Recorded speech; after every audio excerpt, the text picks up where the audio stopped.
प्रिय छात्र छात्राओं, आज हम अपने बीए पार्ट फर्स्ट के पहले पेपर प्राचीन भारत के अंतर्गत सिंधु सरस्वती सभ्यता के बारे में बात करेंगे। अभी तक हमने अपने पिछले लेक्चर्स में सिंधु सरस्वती सभ्यता के काल के बारे में, सिंधु सरस्वती सभ्यता के विस्तार के बारे में और सिंधु सरस्वती सभ्यता के महत्वपूर्ण नगरों के बारे में बात की थी। हमने ये देखा कि सिंधु सरस्वती सभ्यता का विस्तार सिंधु नदी और सरस्वती की सहायक नदियों व सरस्वती नदी तथा सिंधु नदी इन दोनों की सहायक नदियों के बीच में इनका विस्तार हुआ था। और हमने ये भी देखा कि सिंधु सरस्वती सभ्यता के अंतर्गत कई उत्खनन स्थल ऐसे थे जहाँ पर हमें द्विस्तरीय सभ्यता के अवशेष मिले और जिसके कारण यह जो नगरीय सभ्यता थी उस नगरीय सभ्यता का प्रारंभिक स्वरूप भी हमको यहाँ पर दिखाई दिया था। एक विस्तृत इलाके में फैली हुई सभ्यता की आज हम बात करेंगे प्रमुख विशेषताओं की कि आखिरकार यह सभ्यता विश्व की अन्य सभ्यताओं के मुकाबले में किस प्रकार से भिन्न थी। सिंधु सरस्वती सभ्यता के उत्खनन स्थलों का अध्ययन करने पर जो सबसे महत्वपूर्ण बात हमको दिखाई देती है वह है कि यह एक नगरीय सभ्यता थी और यहाँ पर नगर नियोजित तरीके से निर्मित थे। यानी कि उत्खनन स्थलों के अध्ययन करने पर हमको यह स्पष्ट रूप से दिखाई देता है कि वहाँ ये जो नगर थे ये बहुत ही योजनाबद्ध तरीके से बसाए गए थे। इस सभ्यता की सबसे बड़ी विशेष बात ही यही थी कि विकसित नगर निर्माण योजना थी। हड़प्पा तथा मोहनजोदड़ो दोनों नगरों के अपने दुर्ग थे जहां शासक वर्ग का परिवार रहता था। प्रत्येक नगर में दुर्ग के बाहर उससे निम्न स्तर का शहर था जहां ईंटों के मकान में सामान्य लोग रहते थे। इन नगर भवनों के बारे में विशेष बात ये थी कि ये जाल की तरह से बने हुए थे। इतने नियोजित तरीके से नगर बने हुए थे कि आधुनिक नगर नियोजन भी उनको देख करके उतना नियोजित नहीं दिखाई देता है। ये जो नगर थे, ये नगर, इस नगर की जो सड़कें थी वो सड़कें एक दूसरे को समकोण पर काटती थी। नगर अनेक आयताकार खंडों में बटा हुआ था और जो भवन थे वो भवन भी एक समान थे। हड़प्पा और मोहनजोदड़ो के जो भवन हैं वो इस बात के प्रमाण हैं कि वहाँ के शासक मजदूर जुटाने और कर संग्रह करने में बहुत कुशल थे। उनके द्वारा पकाई हुई ईंटों की इमारतें बनाई गई और सारे नगर जो बने हुए हैं उन नगरों में हम एक बहुत विशेष रूप से चीज़ देखते हैं कि जो नगर हैं उनमें मुख्य मार्ग, उपमार्ग और उपमार्ग को जोड़ने वाली सड़कें हमको मिलती हैं। जिस तरीके से आधुनिक नगर नियोजन के अंदर यह बात हमको दिखाई देती है, सभी मकान कतारबद्ध तरीके से सड़कों के दोनों किनारे बने हुए थे। कोई भी मकान का दरवाज़ा मुख्य मार्ग पर नहीं खुला हुआ होता था। सभी मकानों के दरवाजे उपमार्गों पर खुले हुए होते थे और उपमार्ग दूसरी सड़कों से जुड़े हुए थे। मकान पकाई हुई ईंटों के एक समान बने हुए थे। इन मकानों में स्नानागार होना उसकी एक बहुत बड़ी विशेषता थी। सामान्यतः सभी मकान 2 मंजिले थे और हर मकानों से गंदे पानी की निकासी की बहुत ही सुंदर व्यवस्था थी। सड़क के किनारे किनारे पर गंदे पानी की निकासी के लिए नालियाँ बनी हुई थी। ये नालियाँ ढकी हुई थी। नालियों को बीच बीच में उनमें कचरा फंस जाए उसे साफ करने के लिए सोक पिट बने हुए थे और उन सोक पिट पर ढक्कन लगे हुए थे जिनको हटा करके नालियों को साफ किया जा सकता था।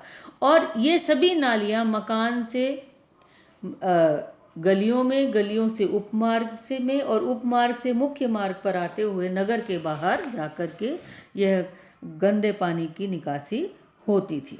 इस प्रकार का गंदे पानी की निकासी का जो ढांचा था वह हमें सिंधु सरस्वती सभ्यता की समकालीन किसी भी सभ्यता में दिखाई नहीं देता है। और यहाँ तक कि अगर हम बात करें तो आज भी हमें इस प्रकार की व्यवस्थित पानी की निकासी की व्यवस्था हमें दिखाई नहीं।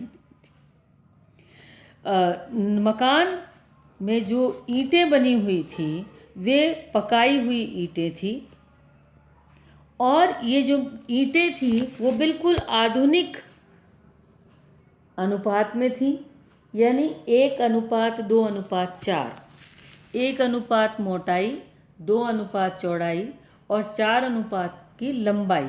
जो स्टैंडर्ड ईंट का मानक है उसी स्टैंडर्ड के हिसाब से ये ईंटें, पकी हुई ईंटें बनी हुई थी और इनसे मकान बने हुए थे। और एक बहुत विशेष बात इन ईंटों में हमें दिखाई देती है कि मकान में जहाँ जोड़ आता है, यानी एक दीवार से दूसरी दीवार को जहाँ जोड़ना था वहाँ पर वी शेप की ईंटें बनी हुई थी, जिनसे मकान के अंदर किसी भी प्रकार की दरार हमको दिखाई नहीं देती है।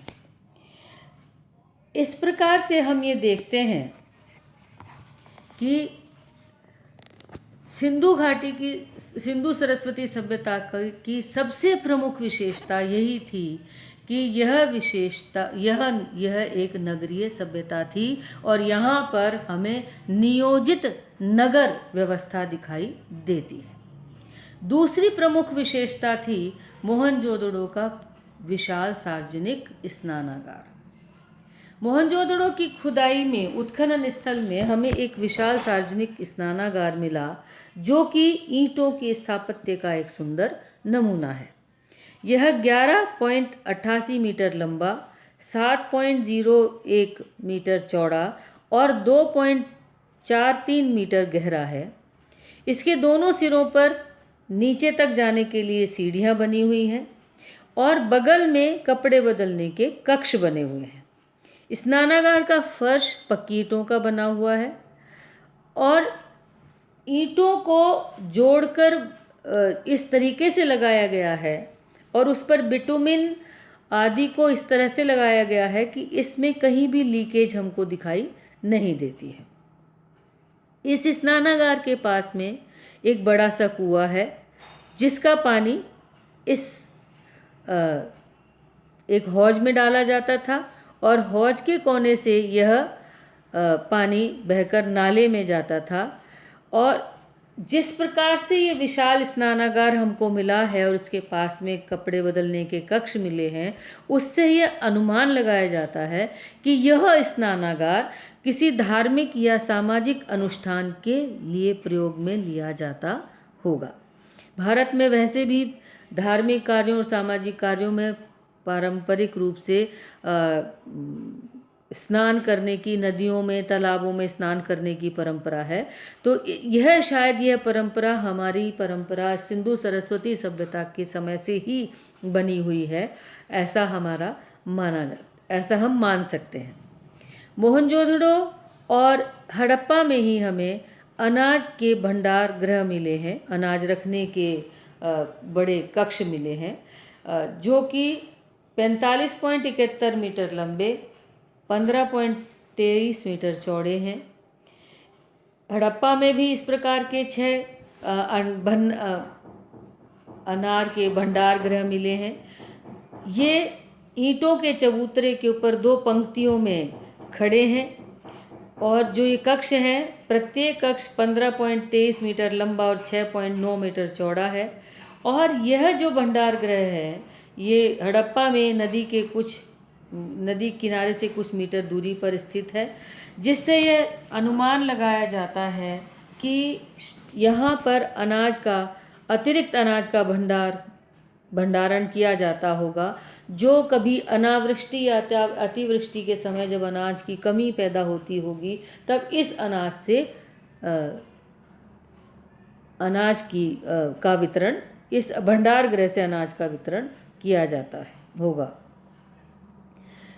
12 इकाइयों का तल क्षेत्र लगभग 838.125 वर्ग मीटर है, तो इस तरह से हम ये देखते हैं कि ये जो भंडार गृह हैं, अब प्रश्न ये उठता है कि यहाँ पर ये भंडार गृह था, ये आपको कैसे पता चला? इस भंडार गृह की फर्श की दरारों में हमें गेहूं और जौ के दाने मिले हैं, जिससे ये प्रतीत होता है कि इन चबूतरों पर फसल की दवनी होती थी। हड़प्पा में 2 कमरों वाले बैरक भी मिले हैं, जो कि एक अन्य विशेषता है, जिससे यह लगता है कि या तो उसमें मजदूर रहते होंगे या प्रशासनिक व्यवस्था को चलाने के लिए पुलिस जैसी कोई यूनिट होगी जो कि वहाँ पर रहती होगी। कालीबंगा के अंदर हमको मणके बनाने वाले कारखाने मिले हैं और उनमें हमें कई भांति भांति के पत्थर मिले हैं, जो कि हमें पॉलिश्ड मतलब पूरी तरीके से मणके बने हुए, अर्ध निर्मित मणके और रॉ मटेरियल हमको वहाँ पर मिला है, जिससे हमें ये पता चलता है कि सिंधु सरस्वती सभ्यता में मणके बनाना एक बहुत ही महत्वपूर्ण व्यवसाय रहा था। सिंधु सरस्वती सभ्यता में हमें धौलावीर में एक विशाल स्टेडियम मिला है, जिससे हमें ये पता लगता है कि विश्व की सबसे पुरानी खेलकूद की प्रतियोगिताएं यूनान में नहीं बल्कि भारत में सिंधु सरस्वती सभ्यता के प्रमुख नगर धौलावीर में आयोजित होती थी। यहीं पर हमें विश्व का प्राचीनतम सूचना पट भी मिला है और धौलावीर में हमें चट्टानों को काट कर बनाए गए जल संग्रहण के बहुत सुंदर तालाब भी हमको प्राप्त हुए हैं। इस प्रकार सिंधु सरस्वती सभ्यता की इन महत्वपूर्ण विशेषताओं के कारण यह सभ्यता विश्व की बहुत महत्वपूर्ण और विशिष्ट संस्कृति मानी गई। अब हम अपने अगले लेक्चर में सिंधु सरस्वती सभ्यता के सामाजिक, आर्थिक, धार्मिक जीवन के बारे में बात करेंगे।